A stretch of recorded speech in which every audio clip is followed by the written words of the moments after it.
Hello dear students, today we will discuss term 2 focused and must do syllabus। जैसा कि हम सब जानते हैं कि बेटा एग्जामिनेशन हमारे बिल्कुल पास आते जा रहे हैं and we have to prepare according to that so that कि हम अपने मैक्सिमम मार्क्स गेन कर सकें। तो देखिए सबसे पहले सिलेबस चेक कर लीजिए। Chapter 4 and 5 quadratic equation and AP 10 marks. Chapter 10 and 11 Circles and Construction 9 marks, Chapter 9 7 marks, Chapter 13 6 marks and Chapter 14 8 marks। तो इस तरीके से 40 मार्क्स का सब्जेक्टिव पेपर अब की बार आएगा और उसी के अकॉर्डिंगली हमें थॉरो रिवीजन करनी है।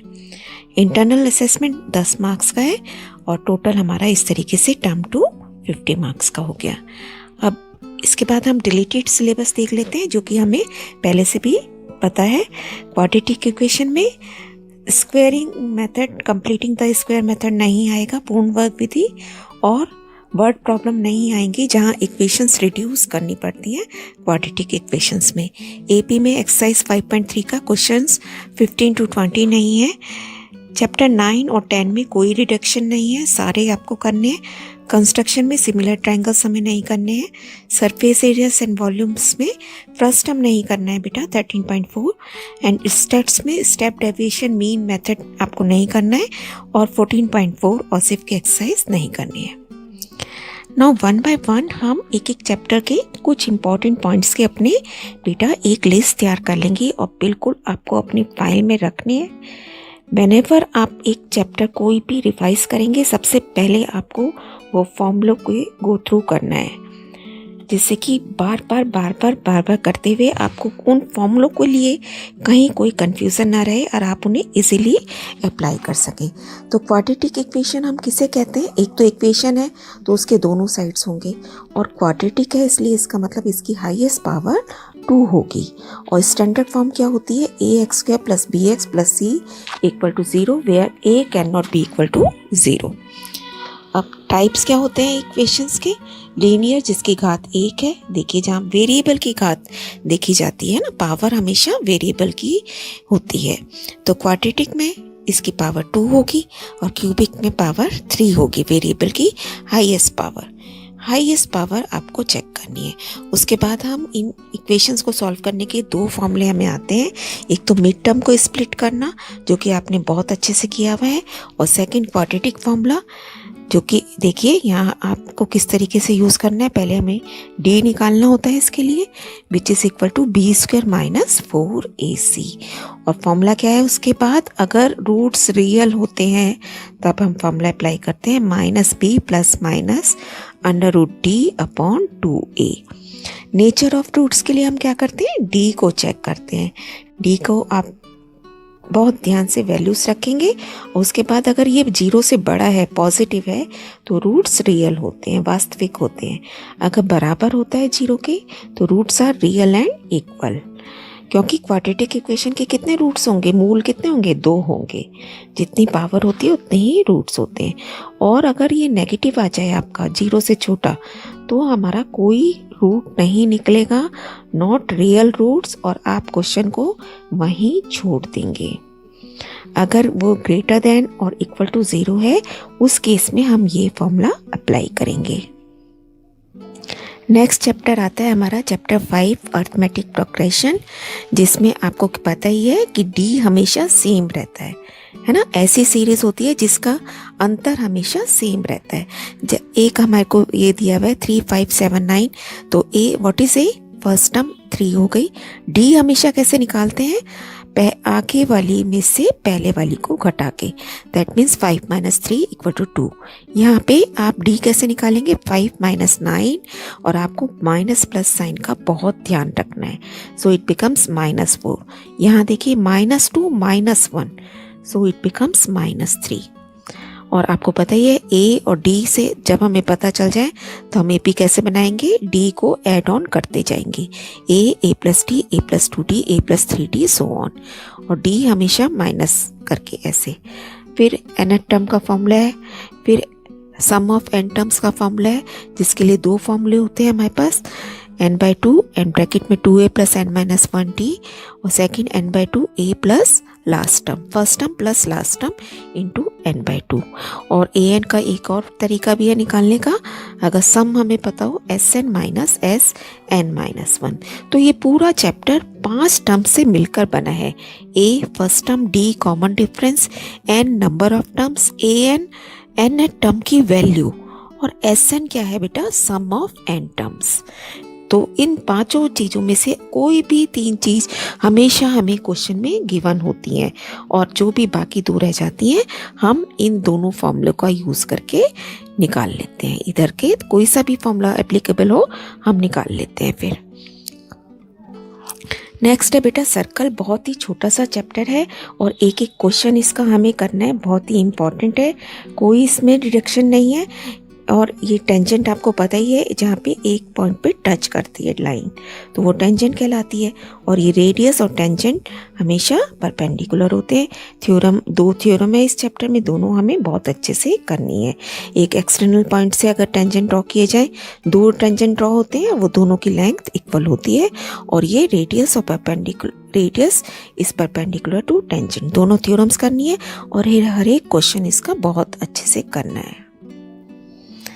नेक्स्ट है चैप्टर 9 एप्लीकेशंस ऑफ ट्रिग्नोमेट्री, जिसमें सबसे पहले आज अब की बार हमने इसमें क्या सीखा था, एंगल ऑफ एलिवेशन उन्नयन कोण और एंगल ऑफ डिप्रेशन अवनमन कोण। एलिवेशन कब होता है, जब नीचे से आप ऊपर देख रहे हैं, है ना। तो आपका ये कैसे बनेगा, देखिए नीचे से ऊपर, यानी कि आप सी की पोजीशन पे है और आप ए को देख रहे हैं, इस तरीके से नीचे से ऊपर देख रही है आपकी आँख। और एंगल ऑफ डिप्रेशन कब होता है बेटा, जब हम ऊपर से कोई चीज़ को नीचे देख रहे हैं। आप पी पर हैं, पी पॉइंट पर, और उससे आप नीचे देख रहे हैं। तो इस केस में आपको पता है हमेशा हमें एक लाइन यहाँ ड्रॉ करनी है और फिर जो एंगल इसके साथ बनता है वही एंगल यहाँ बन जाता है और हमेशा राइट एंगल फिगर आपको करेक्ट ड्रॉ करनी है। उसके बाद आपको ये ध्यान रखना है कि साइन थीटा कैसे होता है, it is p/h, cos theta is b/h and tan theta is p/b। तो ये कहीं कंफ्यूजन आपको नहीं रहना चाहिए। पंडित बद्री प्रसाद हर हर बोले। नेक्स्ट आपको जो ध्यान रखना है इसमें टेबल 0, 30, 45, 60 और 90 के एंगल बिल्कुल कंप्लीटली आपको बिना कंफ्यूजन के लर्न होने चाहिए। नेक्स्ट है कंस्ट्रक्शन का चैप्टर, जिसमें 3 कंस्ट्रक्शन मेन है और उससे रिलेटेड कई हम आगे अपने आप बनाते जाते हैं क्वेश्चन में। तो पहली तो है कि एक रेखाखंड को दिए गए अनुपात में बांटना, dividing a line segment into given ratio, जिसके 2 तरीके हमने कर रखे हैं। तो आप दोनों में से जो भी आपको इजी रखे वो आप कर सकते हैं। नेक्स्ट है एक सर्कल बनाना है और फिर उसके सेंटर से 8 सेंटीमीटर डिस्टेंस पे, या कोई भी आपको, यह तो पता है आपको कि यहाँ चेंज हो सकता है। फिर वो कहता है एक सर्कल लीजिए और उसके सेंटर से इतनी दूरी पर दूसरा पॉइंट ले लीजिए कहीं और फिर वहाँ से टेंजेंट ड्रॉ कीजिए, तो ये भी हमें आता है। नेक्स्ट है ऐसा एक सर्कल बनाइए और फिर उस पर ऐसे टेंजेंट ड्रॉ कीजिए जो आपस में 45 डिग्री पर झुके हुए हों, इंक्लाइंड हों, तो ये भी हमें आता है। हम पहले सेंटर पे कितने डिग्री का एंगल बनाते हैं, 180 में से इस गिवन एंगल को माइनस कर देते हैं। तो आपको ये भी बिल्कुल थॉरोली रिवाइज करना है, क्योंकि ये 4 नंबर का तो बिल्कुल पक्का है क्वेश्चन और 4 से ज़्यादा भी आ सकता है, 2 कंस्ट्रक्शन भी आ सकती हैं पेपर में। नेक्स्ट बेटा चैप्टर 13 है सरफेस एरियाज एंड वॉल्यूम्स, जिसमें कि कहने की बिल्कुल ज़रूरत नहीं है कि आपको सारे फॉर्मूलेस बिल्कुल अच्छे से लर्न होने हैं। वक्र पृष्ठीय क्षेत्रफल क्या होता है, जिसमें हम नीचे का बेस और टॉप छोड़ देते हैं, चाहे कोई भी फिगर हो, कोई भी फिगर हो, अगर सिर्फ बाउंड्री ये 4 दीवारी कंसिडर की जा रही है ना, बिना नीचे का बेस और टॉप कंसिडर किए, तो वो वक्र पृष्ठीय क्षेत्रफल होता है, curved surface area. Total surface area कब होता है, जब हम इन दोनों चीज़ों को भी ऐड कर लेते हैं। और वॉल्यूम आपको पता ही है, वॉल्यूम का मतलब है नीचे का बेस का क्षेत्रफल इंटू ऊंचाई। तो यहाँ पे देखिए एल बी एच हो गया। बिल्कुल क्लियरली आपको सब समझा रखे हैं कि कैसे हम फॉर्मूले डिराइव करते हैं और कैसे लर्न करने हैं। इस चैप्टर में मेन ध्यान रखो यही रखना है कि हमेशा यूनिट सबकी सेम रहनी चाहिए। जैसे कहीं मीटर में है या सेंटीमीटर में है तो हम उन्हें सेम बनाएंगे। 1 मीटर में 100 सेंटीमीटर है तो 1 सेंटीमीटर से आप जब बड़े पे जाओगे तो डिवाइड कर दोगे, ठीक है ना। नेक्स्ट ये देखिए कन्वर्जन ऑफ लेंथ्स मैंने आपको सब समझा रखा है। 1000 मीटर 1 किलोमीटर, तो 1 मीटर का मतलब 1000 से डिवाइड करके आप किलोमीटर पे पहुंच जाओगे। तो देख फिर से आप रिवाइज कर लीजिए। 1 metre equal to 100 cm, 1 metre square इसका मतलब 100 into 100 cm square, 1 metre cube इसका मतलब 3 बार गुणा करना है ना, सेंटीमीटर क्यूब। और ये भी बहुत ही इंपॉर्टेंट है, 1 metre cube is equal to 1000 litre. कई बार जब वो कहता है ना हमें कि लीटर में आंसर दीजिए तो हम तो मीटर क्यूब में तो निकाल लेते हैं, उसके बाद आपको ध्यान रखना है कि 1 metre cube is equal to 1000 litre.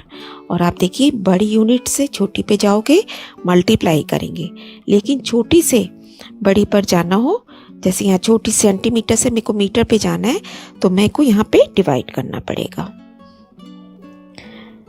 And this is our last chapter, chapter 14 states का। सारे फॉर्मूले आपको रिवाइज करने हैं, मीन, माध्य, डायरेक्ट मेथड जिसमें sigma F x upon sigma F, और इनके सब एक्स क्या होता है, मध्य बिंदु होता है, वर्ग चिन्ह, class mark, upper limit plus lower limit divided by 2।